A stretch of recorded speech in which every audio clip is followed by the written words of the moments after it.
अस्सलामुअलैकुम dear students, I am Mohammad Shahriyar. Students, हम जो है अपना 9th क्लास का मैथमेटिक्स जो है हमने वो स्टार्ट किया हुआ है और आज जो है हम वो अपना चैप्टर नंबर 1 बेसिकली हम कर रहे हैं। तो इसमें हमने जो है पिछले 3 लेक्चर्स इस पे अपलोड हो चुके हैं। इसमें फ़र्स्ट लेक्चर में हमने ये देखा, उससे रिलेटेड कुछ थ्योरी पढ़ी, डेफिनेशंस देखी और देन हमने एक्सरसाइज 1.1 को सॉल्व किया। उसके बाद थर्ड लेक्चर में हमने क्या किया, बेसिकली 1.2 की थ्योरी पढ़ी, जिसमें हमने देखा कि हमारे पास रो मैट्रिक्स क्या होता है, कॉलम मैट्रिक्स क्या होता है, दो मैट्रिक्स बराबर कब होते हैं, आइडेंटिटी मैट्रिक्स क्या होता है, स्केलर मैट्रिक्स, डायगोनल मैट्रिक्स, इन सारों की ना डेफिनेशंस को हमने जो है अपने प्रीवियस लेक्चर में देखा है। तो अगर आपने वो लेक्चर नहीं देखा तो पहले वो लेक्चर देखें, उसके बाद ही आपको इस लेक्चर की समझ आएगी। ठीक है स्टूडेंट्स, तो आज हम जो है अपना वो एक्सरसाइज 1.2 को स्टार्ट करेंगे और उसमें कुछ क्वेश्चंस हैं उनको देखेंगे। तो आइए देखते हैं स्टूडेंट्स, हमारे पास जो है वो एक्सरसाइज 1.2 का क्वेश्चन नंबर 1 वो क्या है। जी स्टूडेंट्स, तो यहाँ पे क्वेश्चन नंबर 1 है हमारे पास, from the following matrices identify. अब देखें, हमने बताना है कि ये जो नीचे मैट्रिक्स दिए गए हैं इनमें से यूनिट मैट्रिक्स कौन सा है, ठीक है, रो मैट्रिक्स कौन सा है, कॉलम मैट्रिक्स कौन सा है और नल मैट्रिक्स कौन सा है। तो देखिए, ये बातें हम तब बता सकते हैं अगर हमें इनकी डेफिनेशंस आती हैं। ठीक है, तो मैं एक दफ़ा अगर डेफिनेशंस को रिवाइज़ करूं तो देखिएगा, हमारे पास जो यूनिट मैट्रिक्स होता है ना, बेसिकली वो एक ऐसा मैट्रिक्स होता है जिसकी जो प्रिंसिपल डायगोनल है ना, मैंने आपको बताया था कि अगर आपके पास कोई मैट्रिक्स है ना तो ये उसका प्रिंसिपल डायगोनल होता है, ये वाला। ठीक है, ये उसका प्रिंसिपल डायगोनल होता है। तो अगर किसी मैट्रिक्स के प्रिंसिपल डायगोनल में 1 1 आ जाए और बाकी ऊपर नीचे सारे ज़ीरो हों तो ऐसे डायगोनल को बोलते हैं आइडेंटिटी मैट्रिक्स। ठीक है, या यूनिट मैट्रिक्स। इसी तरह ही रो मैट्रिक्स क्या होती है, रो मैट्रिक्स एक ऐसा मैट्रिक्स होता है जिसमें सिर्फ एक रो हो। अब उस पर कॉलम नहीं हमने चेक करने, अगर किसी मैट्रिक्स की एक रो है, कॉलम बेशक जितने मर्जी हैं, तो उसको हम बोलेंगे रो मैट्रिक्स। इसी तरह ही कॉलम मैट्रिक्स क्या होता है, अगर किसी मैट्रिक्स का एक ही कॉलम है, रोज जितनी मर्जी हो, वो हमारे पास कॉलम मैट्रिक्स कहलाता है। सिमिलरली यहाँ पे नल मैट्रिक्स की बात हो रही है, तो नल मैट्रिक्स एक ऐसा मैट्रिक्स होता है जिसमें सारी की सारी एंट्रीज हमारे पास क्या होती हैं, ज़ीरो होती हैं। ठीक है स्टूडेंट्स, तो आइए देखिए ज़रा, ये जो फर्स्ट वाला मैट्रिक्स है जिसको मैंने मैट्रिक्स ए लिखा है, बताएं ज़रा ये मैट्रिक्स जो है हमारे पास ये कौन सा मैट्रिक्स है। तो देखिए, इस मैट्रिक्स की सारी एंट्रीज जो हैं वो क्या हैं, ज़ीरो हैं। So this matrix is null matrix. तो आप इसको क्या कह देंगे कि ये हमारे पास नल मैट्रिक्स है।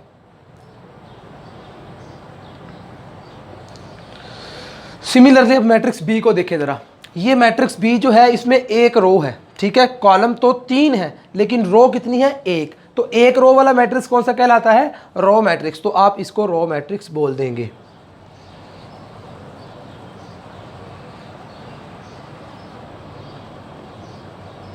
इसी तरह देखिए, ये मैट्रिक्स डी है हमारे पास, ये मैट्रिक्स डी जो है हमारे पास उसमें देखिएगा 1 0 0 1 है। अब देखिए, प्रिंसिपल डायगोनल में हमारे पास जो है, प्रिंसिपल डायगोनल में गौर कीजिए अगर आप, तो क्या है, 1 और 1 है, बाकी सारे ज़ीरो हैं। इसका मतलब क्या है, ऐसा मैट्रिक्स जो है वो यूनिट मैट्रिक्स कहलाता है। ये देखिएगा, ठीक है, तो मैं इसको कह दूंगा कि ये मेरे पास क्या है, यूनिट मैट्रिक्स है।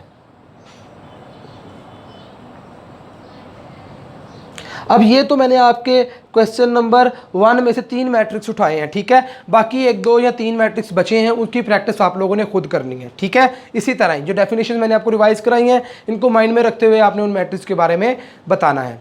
नाउ अब हम जो है अपना क्वेश्चन नंबर 2 देखते हैं कि एक्सरसाइज 1.2 में क्वेश्चन नंबर 2 में हमें क्या पूछा जा रहा है। तो देखिएगा स्टूडेंट्स, क्वेश्चन नंबर 2 में हमें कहा जा रहा है, from the following matrices identify square matrix. एक तो हमने बताना है कि स्क्वायर मैट्रिक्स क्या होता है। ठीक है, तो स्क्वायर मैट्रिक्स एक ऐसा मैट्रिक्स होता है, इसकी डेफिनेशन प्रीवियस लेक्चर में हमने देखी है। मैं इसीलिए आपको बोल रहा हूं कि अगर आपने प्रीवियस लेक्चर नहीं देखा तो पहले वो देखें और फिर इस लेक्चर को देखें, तो आपको ज़्यादा इजीली समझ आएगी। तो स्क्वायर मैट्रिक्स वैसे रफली अगर मैं आपको बताऊं तो ऐसा मैट्रिक्स होता है जिसकी 2 रोज और 2 कॉलम्स हो, 3 रोज और 3 कॉलम्स हो, 1 रो और 1 कॉलम हो, मतलब नंबर ऑफ रोज और नंबर ऑफ कॉलम्स बराबर हो। यानी कि जितनी रोज़ की तादाद है उस कॉलम की, उतने ही उस रो कॉलम जितने उस मैट्रिक्स की रोज़ की तादाद है उतने ही उस मैट्रिक्स के कॉलम्स की तादाद अगर हो तो ऐसे मैट्रिक्स को हम बोलते हैं कि जनाब ये स्क्वायर मैट्रिक्स है। और अगर रोज़ की तादाद कॉलम्स की तादाद के बराबर ना आए तो ऐसे मैट्रिक्स को बोलते हैं कि ये रेक्टेंगुलर मैट्रिक्स है। तो ये है जनाब आगे रेक्टेंगुलर मैट्रिक्स। ठीक है, आप देख सकते हैं कि अगर डेफिनेशंस पता है तो हम इजीली इनका बता सकते हैं। ठीक है, इसी तरह रो मैट्रिक्स मैंने आपको बता दिया जिसकी एक ही रो हो, कॉलम मैट्रिक्स जिसका एक ही कॉलम हो, आइडेंटिटी मैट्रिक्स मैंने बताया, यूनिट मैट्रिक्स और आइडेंटिटी मैट्रिक्स सेम चीज़ है। ठीक है, सिमिलरली नल मैट्रिक्स क्या होता है आपके पास, ऐसा मैट्रिक्स जिसमें सारी एंट्रीज क्या हो, जीरो हो। तो आइए स्टूडेंट्स देखते हैं। देखिए ये नंबर 1 पे जो मैट्रिक्स है इसमें 2 रोज़ हैं और 1 2 3 कॉलम्स है। ठीक है, सो 2 इज नॉट इक्वल टू 3, तो रोज की तादाद कॉलम्स की तादाद के बराबर नहीं आई। दैट्स वाई ये आपके पास क्या कहलाएगा, रेक्टेंगुलर मैट्रिक्स कहलाएगा। इसको आप लिख देंगे कि ये रेक्टेंगुलर मैट्रिक्स है।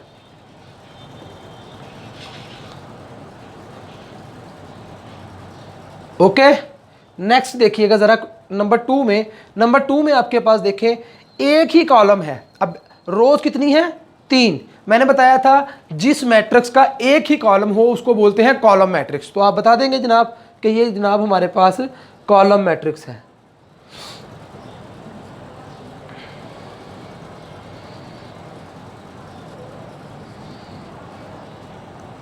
नेक्स्ट देखिएगा स्टूडेंट्स, 3rd में हमारे पास 2 रोज हैं और 2 कॉलम्स हैं। तो 2 इज इक्वल टू आ गया हमारे पास 2। इसका मतलब जिसमें रोज और कॉलम की तादाद बराबर हो उसको हम बोलते हैं स्क्वायर मैट्रिक्स। तो इसको आप लिख देंगे कि ये हमारे पास क्या है, स्क्वायर मैट्रिक्स है।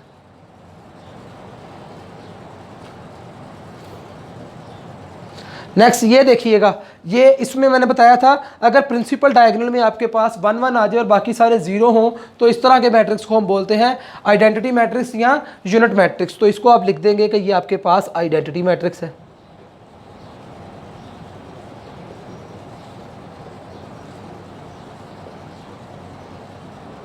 ठीक है स्टूडेंट्स, तो नेक्स्ट देखते हैं इधर 5th नंबर पे हमारे पास जो मैट्रिक्स है वो है जनाब इसकी 1 2 3 रोज हैं और 2 कॉलम्स हैं। सो 2 इज नॉट इक्वल टू 3। ठीक है, 2 इज नॉट इक्वल टू 3। तो फिर ये क्या हो जाएगा हमारे पास, ये हमारे पास जनाब रेक्टेंगुलर मैट्रिक्स हो जाएगा जिसमें रोज और कॉलम्स की तादाद बराबर नहीं होती। इसको बोलते हैं रेक्टेंगुलर मैट्रिक्स। इसी तरह ही अब ये देखें 6 नंबर पे हमारे पास जो है एक मैट्रिक्स है जिसमें हमारे पास एक रो है। तो एक रो वाला मैट्रिक्स क्या कहलाता है, रो मैट्रिक्स। That's it. तो ये आपका जनाब रो मैट्रिक्स कहलाएगा। ठीक है स्टूडेंट्स, तो ये था हमारा एक्सरसाइज 1.2 का क्वेश्चन नंबर 2। नेक्स्ट अब हम देखते हैं क्वेश्चन नंबर स्टूडेंट्स। तो आइए अब हम जो है एक्सरसाइज 1.2 का क्वेश्चन नंबर 3 देखते हैं। क्वेश्चन नंबर 3 में हमारे पास है from the following matrices identify diagonal, scalar and unit matrices. ठीक है, तो यूनिट मैट्रिक्स तक का तो आपको पता है, जिसके प्रिंसिपल डायगोनल में 1 1 हो बाकी सारे 0 हो उसको हम यूनिट मैट्रिक्स बोलते हैं। अब बेसिकली हमने डायगोनल और स्केलर की डेफिनेशन भी अपने पिछले लेक्चर में पढ़ी है। ठीक है, लेकिन मैं फिर दोबारा से रिवाइज करता हूँ डेफिनेशन को। तो डायगोनल मैट्रिक्स एक ऐसा मैट्रिक्स होता है जिसके प्रिंसिपल डायगोनल में कम अज कम, मेरी इस बात पे आपने गौर करनी है, कम अज कम एक नॉन जीरो आपको एंट्री मिल जाए। नॉन जीरो का मतलब है कि प्रिंसिपल डायगोनल जो आपका है ना वो सारा का सारा जीरो ना हो, उसमें फॉर एग्जांपल आपके पास एक 3 मिल रहा है जो कि नॉन जीरो है और बाकी बेशक प्रिंसिपल डायगोनल में 0 मिल जाए। ठीक है, कम अज कम का मतलब होता है कि एक तो ज़रूर मिलना चाहिए। अब एक से ज़्यादा भी हो गए तो कोई मसला नहीं है, लेकिन प्रिंसिपल डायगोनल जो है उसमें कम से कम एक नॉन जीरो ज़रूर मिले। अगर आपको प्रिंसिपल डायगोनल में एक या एक से ज़्यादा नॉन जीरो मिल रहे हैं सिंपल, तो आप कहेंगे ये आपके पास डायगोनल मैट्रिक्स है। कब, अगर प्रिंसिपल डायगोनल के अलावा ऊपर नीचे सारे आपके पास 0 हों। ठीक है, इसी तरह ही स्केलर मैट्रिक्स क्या होता है, ये एक ऐसा मैट्रिक्स होता है आपके पास कि जिसमें आपके पास जनाब प्रिंसिपल डायगोनल जो है, प्रिंसिपल डायगोनल में सेम एलिमेंट्स हों, ऊपर नीचे सारे जीरो हों। प्रिंसिपल डायगोनल में अगर इधर 4 आ गया तो इधर भी 4 हो, अगर इधर 5 आ गया तो इधर भी 5 हो, ठीक है, और ऊपर नीचे सारे जीरो हों। इस तरह के मैट्रिक्स को बोलते हैं स्केलर मैट्रिक्स, ठीक है। तो आइए देखिए स्टूडेंट्स, ये यहाँ पे हमारे पास जो है मैट्रिक्स ए जो है, मैट्रिक्स ए जो है हमारे पास वो है 4 0 0 4। अब आप अगर गौर करें तो इसके प्रिंसिपल डायगोनल में सेम एलिमेंट है, मतलब जो 4 आया ना तो इधर भी 4 है। देखिए प्रिंसिपल डायगोनल में सेम एलिमेंट है और ऊपर नीचे 0 है, तो ये कौन सा मैट्रिक्स है? ये आपके पास स्केलर मैट्रिक्स है।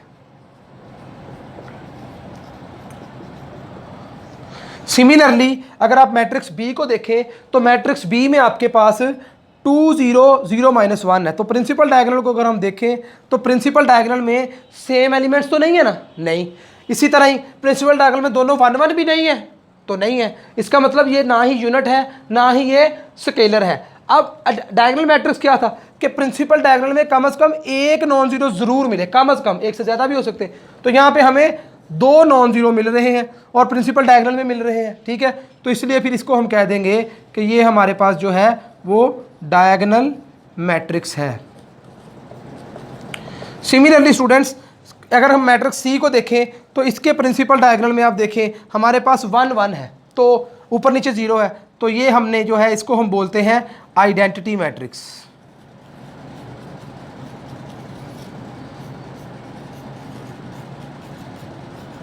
और इसी तरह ही अगर डी को देखें तो इसके प्रिंसिपल डायगोनल में हमारे पास जो है वो एक नॉन जीरो जरूर मिल रहा है और ऊपर नीचे सारे जीरो हैं, तो ये कौन सा मैट्रिक्स होता है? डायगोनल मैट्रिक्स, जिसमें हमें कम से कम एक नॉन जीरो जरूर मिल जाए, ठीक है स्टूडेंट्स। तो ये थे हमारे पास क्वेश्चन नंबर 3। नेक्स्ट अब हम देखते हैं क्वेश्चन नंबर 4। क्वेश्चन नंबर 4 में बेसिकली हमारे पास क्या है, हमें किसी भी मैट्रिक्स का जो है वो नेगेटिव फाइंड आउट करने को बोला जा रहा है। कह रहे हैं find the negative of matrices, ठीक है।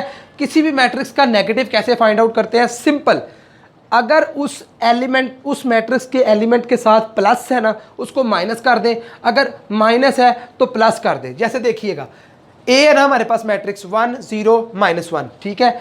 अब इसका नेगेटिव क्या होगा, उसको -a से डिनोट करते हैं, ठीक है। और क्या होगा, यहाँ पे +1 है तो यहाँ पे -1 हो जाएगा। यहाँ पे 0 है, 0 के साथ प्लस लगाओ या माइनस लगाओ कोई फर्क नहीं पड़ता, दैट्स वाई ये 0 का 0 ही रहेगा। इसी तरह यहाँ पे देखें -1 है तो ये -1 नहीं रहेगा बल्कि +1 हो जाएगा। साइन चेंज कर देना है आपने, तो ये उस मैट्रिक्स का क्या हो जाएगा? नेगेटिव हो जाएगा। इसी तरह मैट्रिक्स बी देखें, बी का नेगेटिव क्या होगा, यहाँ पे +3 है ना तो यहाँ पे -3 हो जाएगा। यहाँ पे -1 है तो साइन चेंज करके +1 हो जाएगा। यहाँ पे +2 है तो साइन चेंज करके -2 हो जाएगा। और यहाँ पे +1 है तो साइन चेंज करके -1 हो जाएगा। और आपको मैंने बताया नेगेटिव किसी भी मैट्रिक्स को हम उसके साथ माइनस लगा के इस तरह से डिनोट करते हैं। इसका मतलब है नेगेटिव ऑफ मैट्रिक्स बी, इसका मतलब है नेगेटिव ऑफ मैट्रिक्स ए, ठीक है जी। नेक्स्ट हमारे पास है जी क्वेश्चन नंबर 5। क्वेश्चन नंबर 5 में बेसिकली ट्रांसपोज निकालने का बोला गया है किसी भी मैट्रिक्स का। तो ये भी हमने डेफिनेशन अच्छे तरीके से अपने प्रीवियस लेक्चर में पढ़ी थी कि किसी भी मैट्रिक्स का ट्रांसपोज कैसे निकालते हैं, उसकी जो रोज होती हैं ना उनको कॉलम बना देते हैं। जैसा कि देखें यहाँ पे, अब ये मैट्रिक्स दे दिया गया, इस मैट्रिक्स का ट्रांसपोज निकालना है। कॉलम को रो बना दो या रो को कॉलम बना दो, वो उसका ट्रांसपोज होता है। अब इसमें देखें 0 1 और -2 ये पूरा कॉलम है ना, ये इस कॉलम को हमने रो बना दिया। देखिए 0 1 -2 एक कॉलम था, उसको उठाया और उसको रो की शक्ल में शिफ्ट कर दिया 0 1 और -2, ठीक है। तो ये बेसिकली बन गया ए का ट्रांसपोज। और किसी भी मैट्रिक्स के ट्रांसपोज को हम उसके ऊपर टी लगा के डिनोट करते हैं, ठीक है, जिस तरह से यहाँ मैंने डिनोट किया गया है, ठीक है। तो इस तरह से आप किसी भी मैट्रिक्स के ट्रांसपोज को डिनोट कर सकते हैं। सिमिलरली यहाँ पे देखें बी है और बी मैट्रिक्स क्या है 5 1 और -6, ठीक है। अब इसका ट्रांसपोज कैसे डिनोट करते हैं, बी के ऊपर आप इस तरह से टी लगाएंगे, बी का ट्रांसपोज होगा क्या, ये रो है ना तो इसको कॉलम बना देगा, 5 1 और -6 बना दिया, ठीक है। नेक्स्ट यहाँ पे देखें एक और एग्जांपल है, सी है हमारे पास। तो सी मैट्रिक्स क्या है 1 2 और 3, पहली रो है ना, इसको पहला कॉलम है ना ये सी का, तो बेसिकली सी का ट्रांसपोज लिखना है तो पहले कॉलम को पहली रो बना दो 1 2 और 3, ठीक है। इसी तरह दूसरा कॉलम है 2 -1 0, तो इसको दूसरी रो बना दो 2 -1 और 0, तो ये बेसिकली सी का ट्रांसपोज हो जाएगा। और इसी तरह ही अगर आपके पास इस तरह से 2×2 का स्क्वायर मैट्रिक्स आ जाए तो उसका ट्रांसपोज क्या होगा, पहली रो को पहला कॉलम बना दो, दूसरी रो को दूसरा कॉलम बना दो। सिमिलर कॉन्सेप्ट के रो को कॉलम बना दो या कॉलम को रो बना दो, तो वो उसका ट्रांसपोज हो जाता है। ठीक है स्टूडेंट्स, तो ये था जी स्टूडेंट्स। तो क्वेश्चन नंबर 6 जो है इस एक्सरसाइज 1.2 का हमारे पास, वो क्या है, आइए उसे देखते हैं। क्वेश्चन नंबर 6 है हमारे पास बेसिकली वेरीफाई दैट, हमने वेरीफाई करना है क्या, हमारे पास एक मैट्रिक्स ए है, ठीक है। जो इस क्वेश्चन का फर्स्ट पार्ट है ना वो मैट्रिक्स ए से रिलेटेड है, और जो इसका सेकंड पार्ट है वो मैट्रिक्स बी से रिलेटेड है। तो मैं क्वेश्चन नंबर 6 का फर्स्ट पार्ट आपको करवाऊंगा, बिल्कुल उसी तरह ही इसका सेकंड पार्ट है मैट्रिक्स बी के हवाले से, वो आप लोगों ने खुद करना है। ठीक है, तो देखिएगा स्टूडेंट्स, हमारे पास जो है मैट्रिक्स ए है 1 2 0 1। ठीक है, हमने क्या वेरीफाई करना है, पार्ट ए में वो कह रहा है कि ए के ट्रांसपोज का अगर आप फिर ट्रांसपोज लें तो वो बराबर ए के ही होता है। ये हमने इसको बेसिकली वेरीफाई करना है। हमने क्या किया, हमने मैट्रिक्स ए ले लिया, ये वाला ए इज इक्वल टू 1 2 0 1। ठीक है, ये हमने मैट्रिक्स ए ले लिया। अब अगर हम इसका ट्रांसपोज लेंगे, दोनों साइड पे मैंने ट्रांसपोज अप्लाई कर दिया, तो बेसिकली इसका ट्रांसपोज इधर लिख दिया कि ये लेना है हमने। तो इसका ट्रांसपोज क्या होगा, मैंने आपको बताया था, इसकी पहली रो पहला कॉलम बन जाएगी और दूसरी रो दूसरा कॉलम बन जाएगी। तो पहली रो क्या है 1 2, तो ये बन गया पहला कॉलम 1 2, और दूसरी रो क्या है 0 1, तो ये बन गया दूसरा कॉलम, वो क्या है 0 1। तो ये बेसिकली इस ए का ट्रांसपोज आ गया हमारे पास। ठीक है, अब हमने क्या करना है, इस ट्रांसपोज का फिर ट्रांसपोज लेना है। ठीक है, देखिए इस ट्रांसपोज का फिर ट्रांसपोज लेना है। तो देखिए ये ट्रांसपोज का आंसर, ए ट्रांसपोज का आंसर आ गया। अब नेक्स्ट क्या किया कि ए के ट्रांसपोज का फिर ट्रांसपोज ले रहे हैं, तो हमने ए के ट्रांसपोज की पहले वैल्यू लिखी, ये जो निकाली है, और अगेन उस पर लिख दिया कि जनाब हम इसका फिर ट्रांसपोज निकालेंगे। तो क्या होगा, पहली रो पहला कॉलम बन जाएगा ना, तो पहली की रो क्या है 1 0, तो ये बन जाएगा पहला कॉलम 1 0। सिमिलरली दूसरी रो 2 1, दूसरा कॉलम बन जाएगा 2 1। ठीक है, तो अब ये आ गया ए ट्रांसपोज का ट्रांसपोज। यहां तक हमने एक साइड कर ली कि ए के ट्रांसपोज का ट्रांसपोज निकाल लिया। अब जरा गौर से देखें, दो मैट्रिक्स बराबर कब होते हैं, अगर उनकी करस्पॉन्डिंग एंट्रीज बराबर हो, मतलब पहले वाली एंट्री पहले वाली के बराबर, दूसरे वाली दूसरे के, तीसरे वाली तीसरे के, चौथे वाली चौथे के। तो यहां से देखें जरा, 1 इज इक्वल टू 1 है, 2 इज इक्वल टू 2 है, 0 इज इक्वल टू 0 है, 1 इज इक्वल टू 1 है। सो दिस इंप्लाइज दैट इसकी इन दोनों मैट्रिक्स की सारी एंट्रीज आपस में बराबर हैं, तो ये दोनों मैट्रिक्स बराबर नहीं हो जाएंगे। फिर यहाँ पे हम लिख नहीं सकते this matrix is equal to A, कि यही तो जनाब मैट्रिक्स ए था। तो यहाँ से फिर देखें ए के ट्रांसपोज का ट्रांसपोज इज इक्वल टू ए आ गया, ये हमने प्रूव कर दिया। ठीक है, इसी तरह ही इस क्वेश्चन का सेकंड पार्ट मैट्रिक्स बी से रिलेटेड है, वो आप लोगों ने खुद करना है। अगर फिर भी कोई किसी किस्म का आपको क्वेश्चन हो तो आप वो मुझे कमेंट्स बॉक्स में पूछ सकते हैं। इसके साथ ही हमारी एक्सरसाइज 1.2 जो है वो कंप्लीट हो गई है। इंशाल्लाह ज़िंदगी रही तो मिलते हैं नेक्स्ट लेक्चर में, तब तक के लिए अल्लाह हाफिज़।